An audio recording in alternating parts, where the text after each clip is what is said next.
What is going on, everybody? We are here for week 9 of the Falken Tyre Challenge track guides. This week we're at Tsukuba. So what we'll do is the same we've been doing every week. We'll give you a slow walk-through lap, sort of show you where we're braking, turning the car as a guide, and then there'll be a fast lap at the end for you guys to actually visually see what we're doing with the car, and then you guys can sort of take it from there. So I really appreciate all the support you guys have been giving us. I hope these videos have been helping you. We've got some pretty cool stuff planned for next season of iRacing. We're going to ramp these up a bit, and there's going to be a few series that we're going to be doing. So I'm looking forward to bringing those to you over the course of each week. So what we'll do is we'll get the car started and we will head down to turn 1 and show you where to start.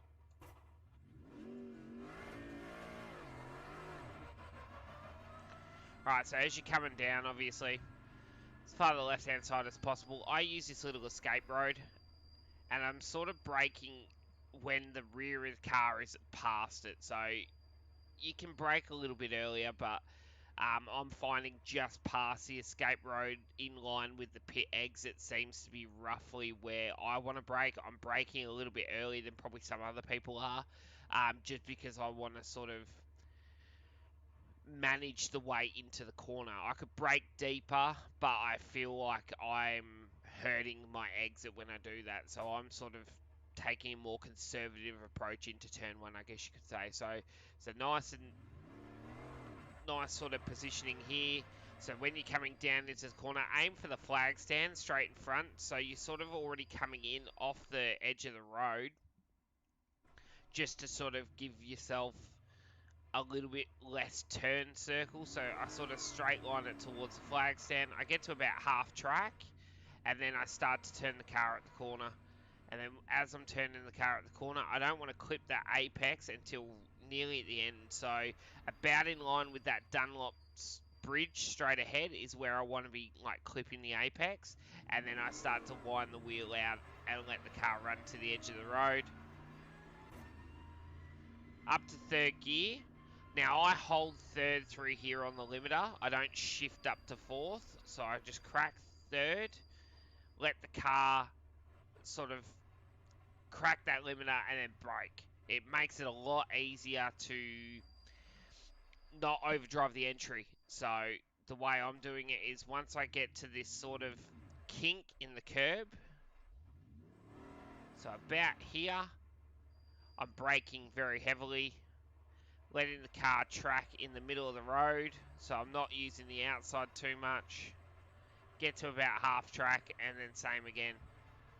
Back to second, pivot the car in, clip the apex quite late, wind the wheel out to about half track and then start heading back towards the left hand side again. So as we come into this one, I'm up third gear here. I use the end of the, well, there's on the right hand side there's the the Armco fence, and then there's like the hay bale looking things. So you'll see it in a second. See how there's the last one?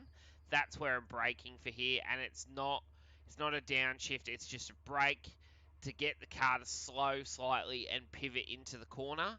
And then when you come through the corner, I'm attacking with the throttle slightly and I use a little bit of curb on the entry just to get the car to start to rotate. But then as I set the car on the exit, I don't want to go too wide. I want to sort of have at least a car width to a car width and a half. So you want to sort of come out about here. There's no point being all the way to the edge of the road because you're just going to sacrifice the next part of the corner. So sacrificing a little bit here will just open up the next segment of corners for you, and then you'll carry more speed into the hairpin at the base of this segment. So about a car width and a half off the edge of the road. That way you can attack this. You're flat through here just about. There's a slight lift just to set the car. Let the car run out to the curb or close to the curb, and then start heading to straight line back towards the hairpin. with the hairpin, I don't really have a brake marker here, and if you've noticed, there's no brake boards or anything around the circuit, so it's very much a feel circuit in certain ways, but there's little things around the track that you can pick up on. So with this one, there's the little green curb on the track. I just sort of brake midway around there, and I know that that's maximising my braking, and it's not going to overshoot me into the hairpin, but it'll give me enough to get the car to rotate as well. So about halfway, and then I sort of set myself in the middle again. I like to sort of late apex at this circuit, so middle of the track, sort of turn late, and then turn right back on itself, clip that curb as late as possible, square the car up, let the wheel work, roll back out to the edge of the road, carry the speed through, up through the gears. Now this last corner is probably the hardest corner. It's so tricky. So what you want to do is you brake at the hay bale start here. That's where I brake, right? And I kind of drive the car deeper into the entry, and set myself at about half track. Maybe sometimes a little bit further, but about here, right? So, and then I want to start. I'm sort of dancing on the throttle and the brake. You'll see in the telemetry when I'm going far on the faster lap that I'm sort of bouncing between the two, just to keep the nose tucked in as we go through the corner. And then I'm not wanting to hit this curb until the very end of the curb. So right here is where I want to set the car. And then that way I can let the car flow out on the exit without too much issues. But yeah, it's very much like a feel dance through the corner with your brake and your throttle to try and keep that speed up but not overdo it, and then let the car run nice and wide and cross the line. And that's a lap of Tsukuba. So if you guys give me a lap to warm up my tyres, I will show you a lap at speed.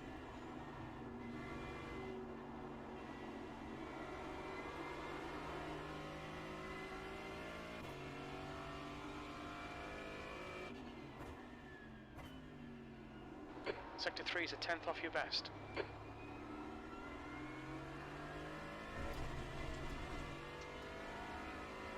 Okay, Chris, you need to watch the track limits.